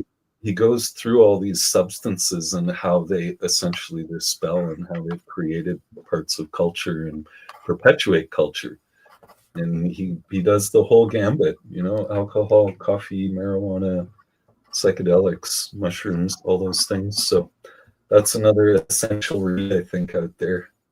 Yeah, Fruit of the Gods by Terence McKenna. I'll check that out. That sounds cool. Yeah. One thing about when you're mentioning the farming being a gift, agriculture being a gift, which enables the vast expanse of nature to be a forest to be the vast expanse of forest. I love that. But two books that always really struck me, that where I wanted to farm, that really were kind of a foundation, was The Secret Life of Plants, and then Secrets of the Soil. I'm not sure if you ever saw those. Big fan. I mean, and of course, there's always The Secret Life of what was it, Nature, which was the third one that they wrote. That was really out there. It's out there. It's beautiful. I mean, it's not. I don't think it's out there for us, but it's out there for many people. Winter maybe this year. Yeah. It's like, but then you're back to your kind of animism, there in with that, and I mean, it's kind of an interesting, especially The Secret Life of Plants, because it almost feels to me like all that knowledge was forgotten, and this was scientific.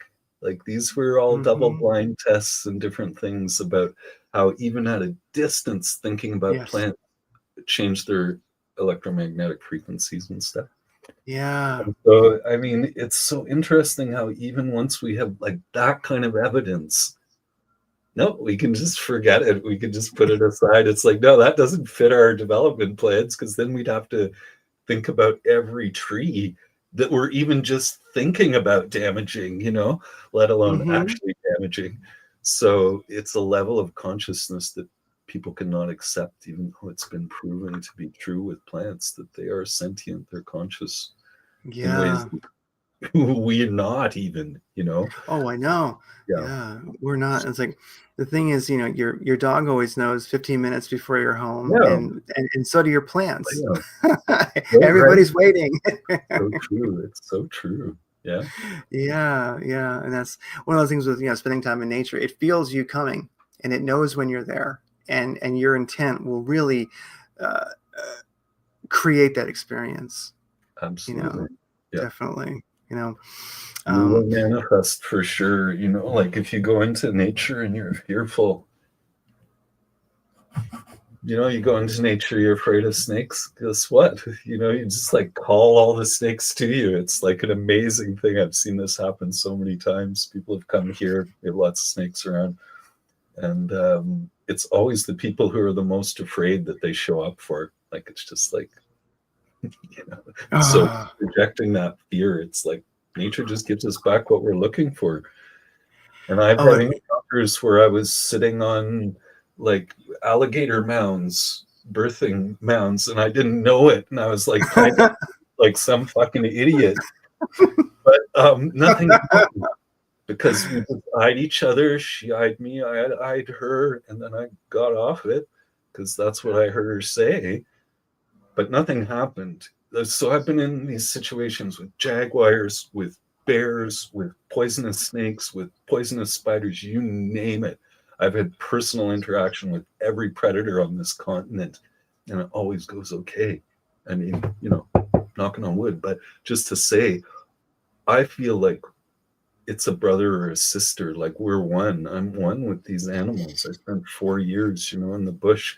My community became the animals. So wherever I go, I'm connected with them in a way that's intimate and reciprocal. And so that I feel no fear from them, then they don't see me as a predator or as prey, you know. And so it's constant. This reflection from is just constant with nature that we're involved in.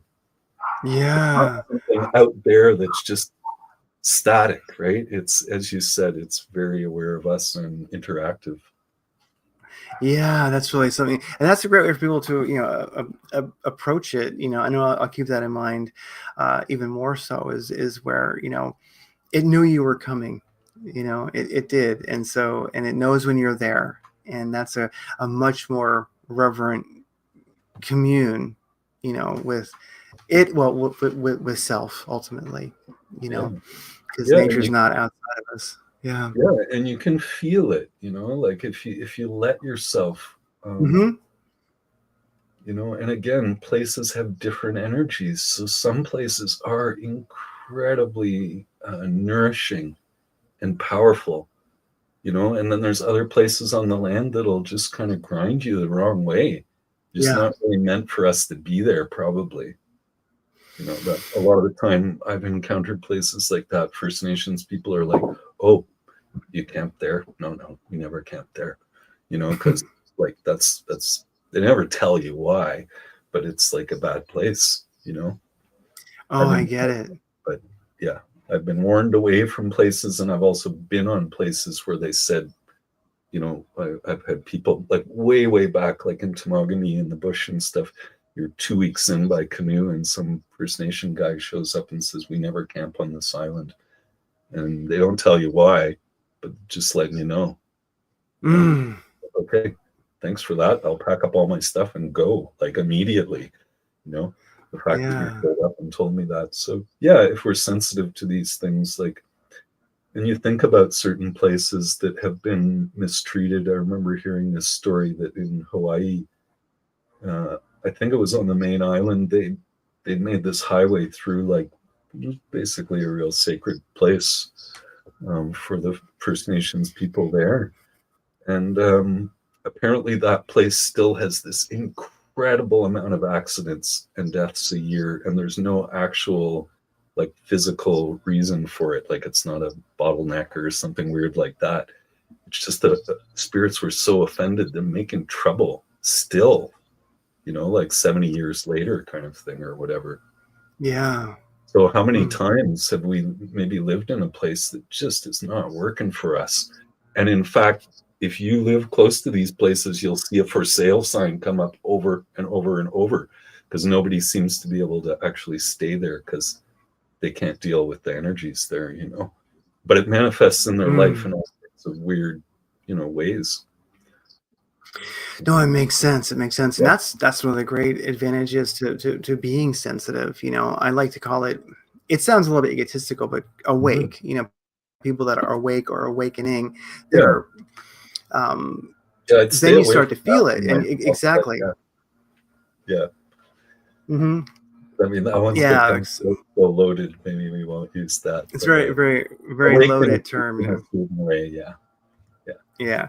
Yeah. Maybe like, yeah, maybe a better word could be used, but like, then you start to have that feeling of place, and that's the thing where it's like where we're at right now. We go, this feeling of place has something for us, and it's a real challenge because you go, we like trees and forest and all this green stuff. You know, we want to live in Rivendell with the elves. You know, it's, you know, and we're here in a desert, and you go, but maybe there's something to be said for always asking for guidance. You know, I think we need to spend more time.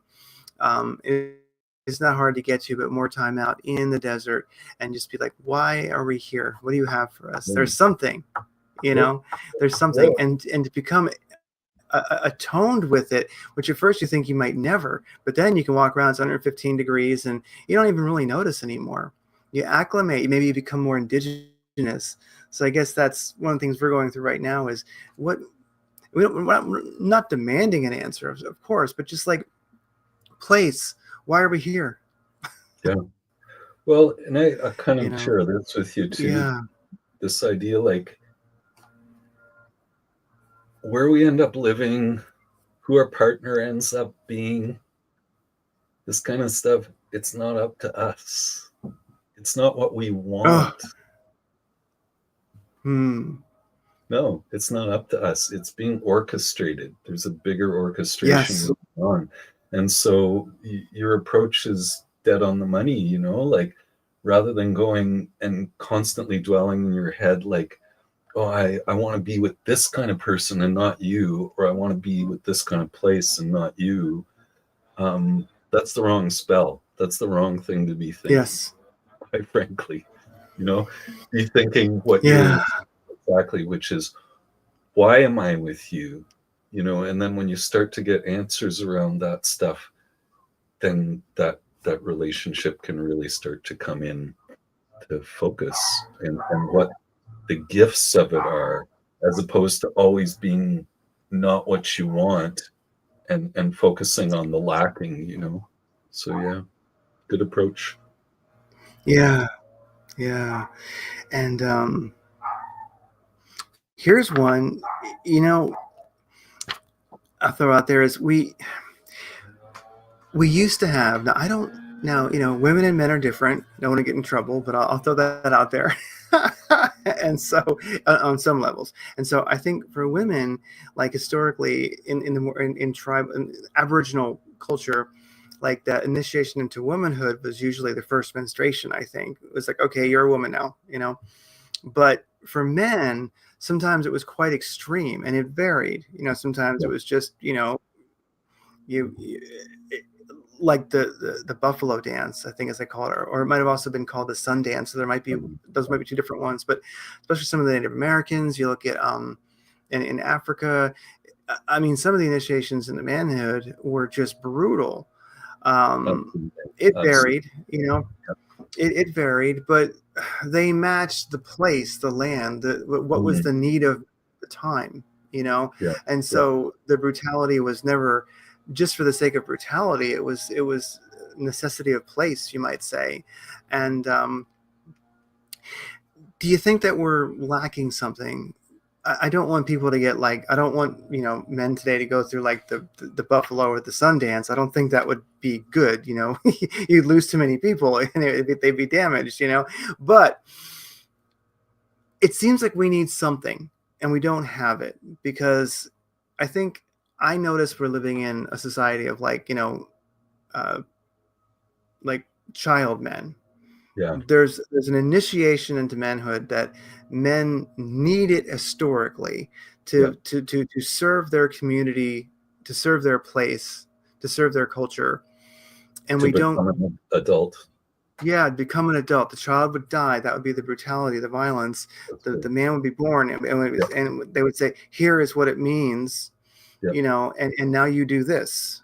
Yep. And we don't do that now. And us men can be kind of thick-headed, and it seems like we're lacking. Do you think we're lacking something without some type of ritual like that? Or maybe it's ritual in general, lack of ritual.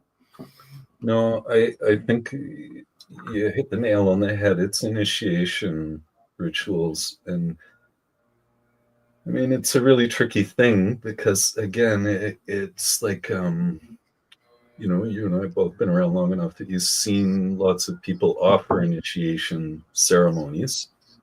But again, if it's not from the culture, if it's not with people that you live with and are going to live with in the future and have lived with in the past, it loses a lot of its meaning, kind of like the Vision Quest thing, the initiations that we try to go through. So, yes, we absolutely. Is that you? I'm here. Yeah. I'm getting a weird sound over on my side. Oh, okay.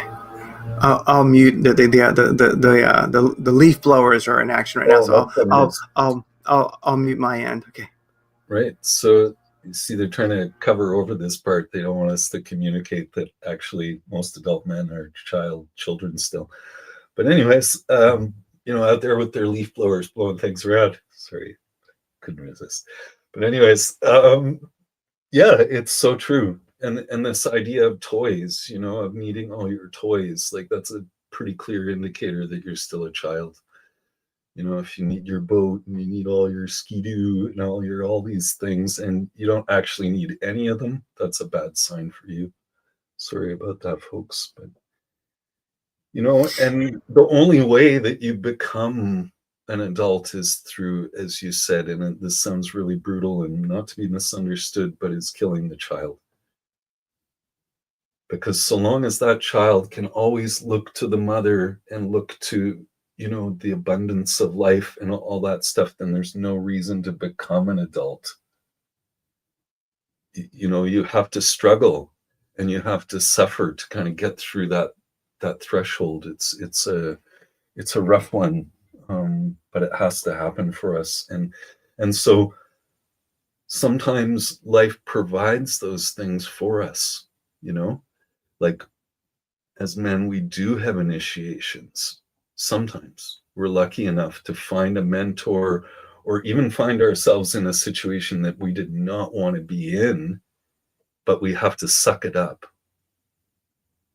and push through and push on and push ourselves and grow up, within ourselves, not let that whining baby, that whining child control your direction. And so just to share something a little bit personal, and he'll never watch this or hear about it, but I have a 16-year-old son. And he had a really shit job last year where he had to wash dishes in this dingy, dark kitchen with this grumpy bastard looking over him for like 8 hours, and it was devastating to his ego. That was an initiation. I did not provide it, but life provided it for him. Now, I probably wouldn't have let him quit for no reason. So in a way, I'm kind of he's between a rock and a hard place, and I was like the hard place. Or maybe I was the rock, I guess. Yeah, right, in that scenario. But just to say, he didn't even ever consider quitting. I mean, he is a homeschooled kid and he grew up with me. So he has a will, he has a strong will, and he knows that if he quit, that would just diminish him. But if he stuck to it, that'd make him stronger, and he had enough intuition to know that. I don't think I had to really even say anything. And he did it, he stuck through the season, and it helped him, and it will help him like initiations are meant to forevermore, because some part of your ego has been broken. That little child, that self-centered little child who always gets his way, didn't get his way, and over again, to the point where, yeah. And, you don't want to kind of kill somebody's spirit, which is like over and over and over and over and over and over and over and over again, nonstop, like the 9 to 5 thing can be for us. That's no fun. That's not an initiation anymore. That's something else. That's some kind of torture. But for a period of time, right? Like to be able to suck it up. And I also kind of relate this to the Cinderella myth, and maybe this pulls everybody back into this circle, is this idea that we have to put in our cinder years. We have to be for years in somebody else's ashes and embers, and pulling out the useful embers from the ashes. That's what she does. That's what Cinderella does, right? She's cleaning out the ashes, and you put back in the useful embers to keep the fire going and stuff. So it's not your fire, but there are years where we have to attend to somebody else's fire. And it may be kind of a bullshit fire, but you have to put your years in anyways, and then, all the other parts of the story start to unfold. And of course, the myth has been changed. Go look at Grimm's Brothers' version of it, a much better version than our Disney version of, and there's much older versions, of course, than that too, of that story that are very useful, maybe even more so for women than men. But one other just little point about that thing where you started off was kind of men needing this thing more than women. Yes. Again, with another book reference, it's called Papago Woman. So those, I think, folks are around where you are, Arizona, New Mexico. Still a good, strong tribal people, as far as I know. Anyways, one of the first female anthropologists wrote this book and did this study. And to that point, it had only been male anthropologists. And in First Nations culture, if a stranger comes in and he's a man, you will not be allowed to talk to women alone, at least. It's just their protocol. It makes a lot of sense, right? In some way. So, so all the anthropologists just talk to men. And so all the rituals and everything that was written down in the 1800s and all that stuff, it's all men talking to men. And so this woman shows up and she's like, how come we don't know about any women's rituals? Like, did you guys not have rituals? And she basically says, yes, we did, but they were much simpler. The men need to bleed. They need to learn. They need to suffer. It's built in for us. It's built in. You know, we already got it. We don't need to do the rituals. They need to do the rituals. You know, so she wasn't saying there wasn't small rituals or ceremony or thing like that. She's just saying it is a fact. Actually, men need it more. So, yeah, if you're looking as an anthropologist for that kind of thing, then yeah, it is more in the masculine world. Yeah. I like what you're saying, and it all makes a lot of sense to me, because I see it as something that is lacking, and some men are lucky enough that they initiation finds them, in one way or the other, but many don't, and it doesn't find them, but also many push it away. They ensure that it, and I just think that's one of our society's problems, is that and it's not an easy solution, because again, like, I knew enough and I had a strong enough will to make it happen myself, right? I would do 4-day vision quests. I lived in the bush for 4 years in a very indigenous skills based way. But most people don't have that degree of will, and they don't have access, and maybe come from a certain amount of affluence. I'm not saying my parents were affluent, but I came from middle class. So the idea that I could even afford to leave something and walk off into the bush, there's a certain amount of affluence that came from that. But just to say, I came out of it a changed person, an adult, absolutely. But I also came out socially dysfunctional, even more so, because I didn't do all that in harmony, in connection, in relation with the people around me. In fact, I left everybody, my family, friends, everybody, to do that thing. And then, I'm still trying to create community. That's what we're doing right here. I'm still trying to kind of share those insights. So just to say, yeah, I had the will and the resources to do this thing, but it wasn't perfect the way I did it either. There was still a big piece missing. It makes so much sense, because I paid the consequence for it. Lots of years of feeling really isolated. And Martin Shaw has this great phrase. I love this so much. Don't let a marginal experience lead to a marginal life. Oh, yes. One of these experiences that you can't explain is what he's saying as a marginal experience. Something not on the main page, but something peripheral happens to you. And then it's exactly what happened to me, is it kind of led me into actually more in the isolation. Now, of course, I read this like 40 years after it happened. So in fact, I was being initiated by nature before he was, in fact, in chronology, but I read it and I was like, that's what I needed to hear. Yeah. And yeah. Oh, it makes so much sense. Yeah. Because that missing link is that I think we're not indigenous to our place, so if we had a sense of place, and that then you would have culture. It's almost like place, indigenous, culture, ritual.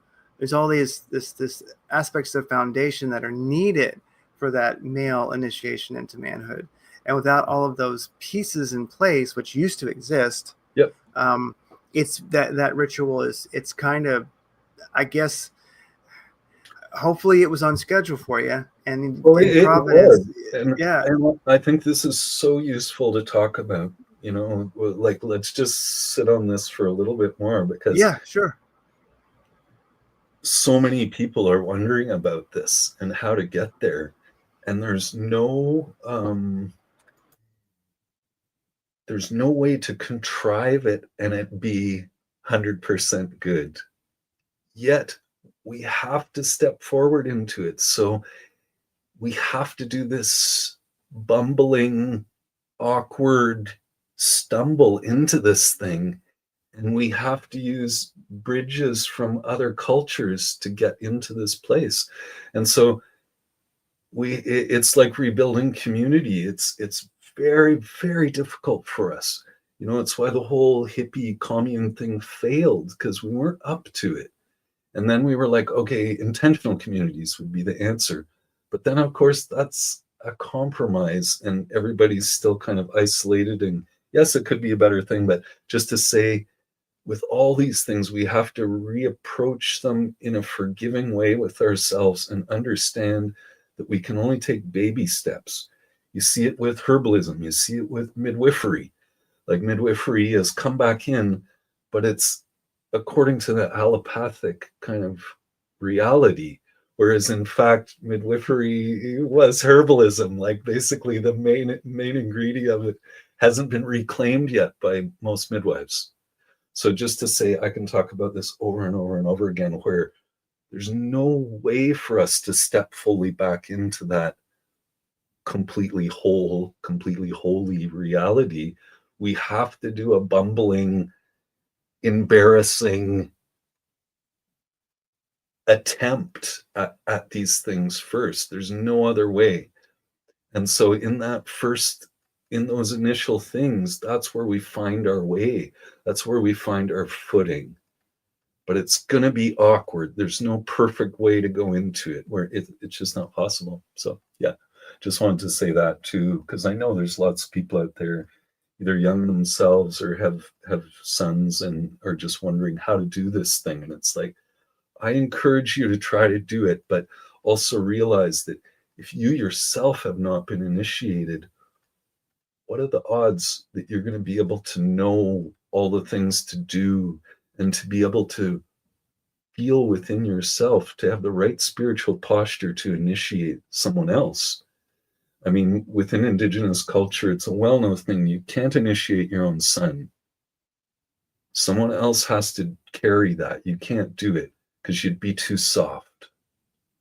It's just not possible. And you don't want to change your relationship with them. You're their parent.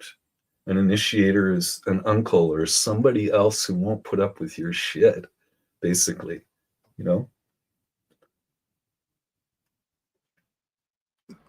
I think a great starting point, or just something that I think would help anybody, like no matter where they're at, is the Joseph Campbell and I forget the guy who interviewed him, but they're famous. The series of interviews. Yeah. Bill Moyers. Bill Moyers. Yeah. When he interviewed Joseph Campbell, it's the Power of Myth series. Right. Yeah. So that can start to give you ideas. Black Elks. The famous. Jesus, what's it called? It's kind of one of our first books that we had that was kind of written by a First Nations person. Do you know the one I'm talking about? Black Elk Speaks, I think. Black Elk Speaks, yeah. Black Elk Speaks, yeah. Yeah. So that's all about initiation too. Yeah. The little death. And so you can read these books and then make your own ritual. Don't copy stuff. Take the heart of it, understand the heart of it and the importance of the pieces, and then make your own, adapt it, right? Do what you need to do. Don't get too crazy idealistic about it and think that, we're going to suddenly do these, Hopi rituals or these different things or whatever. No, that's for them. That was for them. That's theirs. It doesn't mean you can't borrow from it. we're so upset about this idea of appropriation that we've forgotten that to emulate somebody is the highest compliment. To recognize that somebody has something of such beauty that you want to emulate it, that's a good impulse. But just don't claim that it's an indigenous thing or that, whatever. You know what I'm saying? Like, we're all so afraid now with this appropriating thing to use other material, but we absolutely need it. We don't have it. All our material's lost. So we need to get it where we can. Yeah. And we live in North America. Yeah. So for us, like, we're surrounded by First Nations people. I am, and I know you are, because those two states probably like the highest population, I would think, in the US. I mean, it's one of the things I really loved about like New Mexico and stuff. Just so many First Nations people, everybody, everywhere, working at the gas station and the grocery store. And it's who's still, the Navajo in particular. I mean, they've reproduced, and so there's a lot of them. Yeah. The Papago are. Oh, it's hopeful. It's hopeful. It is. Yeah, the Papago here are just down the street. Well, we're in the midst of it, but I mean, So then the Pima, who I don't remember the pronunciation. There's another name as well, but yeah, you really are in the midst of it here. It's one of the, and I hadn't, even though it should be so drastically obvious, I had not really thought of that in the context that we're speaking of it. Yeah. That is something that this place has to offer. It's trying to teach us. Indeed. Oh, for sure. And the fact that Sedona became kind of like the New Age Mecca is no coincidence, right? There are vortexes in the land. There are shit going around, and there's still all First Nations people, some places at least, attending to these things. So still a very powerful spiritual place. Yeah, and that's a great little like pilgrimage for people. I mean, it has been like drastically, commercialized, and it has been. Sure, I haven't been there in like 40 years, so I'm sure. Yeah, you saw the best of it, and so the thing is, but a lot more people live there, and it's been a bit more domesticated, but ultimately the land is still the land. It's still the land, and untouched in some ways, I'm sure. It is. I mean, if you're willing to walk, right? If you're willing to, then you can be, you can leave the current time, and you can feel it. Yeah, and that is a great place to and it's something, but you can almost down here in the valley of Phoenix, Valley of the Sun as we call it, you can sometimes feel the energy of Sedona all the way from here, and one of the things about the place is that, and you can see it when you're walking around, if when you are in the land off the pavement, is there's so much quartz content in the rock. And it just goes like, I guess, miles deep, supposedly. It goes very, very deep. And that's part of why it creates this, as they call it, like scalar antenna, this antenna between us and the magnetosphere. And so, I would say that, everywhere, just to say, there is these crystal rivers in the earth, right? And the rivers themselves actually follow it because it's harder rock. And then they generate more and more energy, and that's part of why the ley lines and the power points on the land all come from that stuff. So you're right on. Yeah, we actually make our little like our every other week or something like that, our little pilgrimage up there and get spring water, because you can get you can get spring water from Sedona, and that will so important to have ripe water to stay healthy. Yeah. And it's amazing. One of the fun parts about getting the spring water up there is, it's as you've mentioned before, it's something we've done for hundreds of thousands of years, and you really are. You meet the most amazing people at the spring. Nice, cool. You really do. It's what I call one of these daily rites of passage we've been denied. Things like getting our water from the ancestral aquifer, from this pure place, and you go to it, and it's a community, and like all the pieces of it. And what do we do in a developed country? The first thing we go is, oh, those poor people, they don't have running water.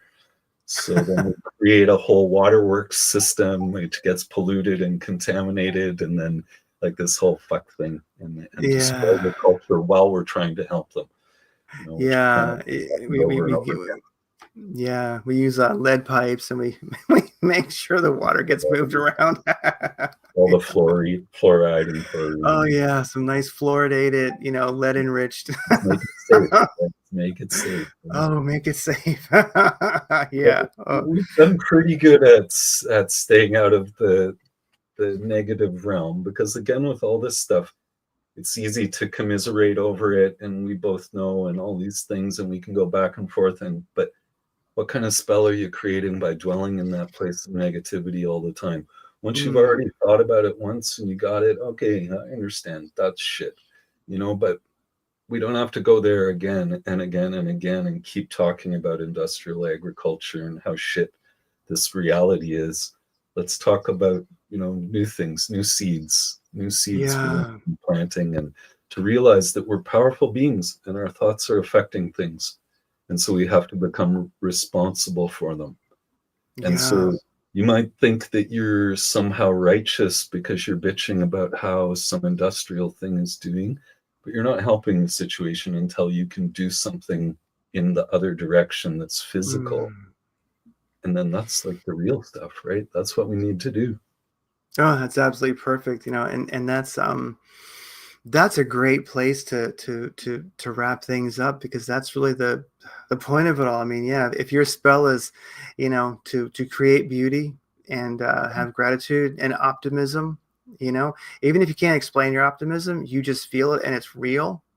Yeah. That's it. That's really it. Well, if you're feeling it, it's real. It's true. Yeah. Well, Elliot Martyn, where you can find out everything about Stephen is you can start over at sacredgardener.ca, and and just let me say, we have we just got on Substack, so it's kind of like a Patreon thing or whatever, where you become a member, and then because we've had this real problem with getting messages through to people on our newsletter with all the Google shit and all this shit. Like half the time it just ends up in people's trash. So we're kind of moving everything to Substack, because then people will actually get everything I send out to them. Right. And it's free for the first 2 months. So when there's a live call in, I think about a month from now. So you can get all that through the sacredgardener.ca. And the school early bird tuitions is open now for the next 2-year session. Like the next school will be opening in May. So pretty much any time, unless we get too many people, anytime up until May, you can register.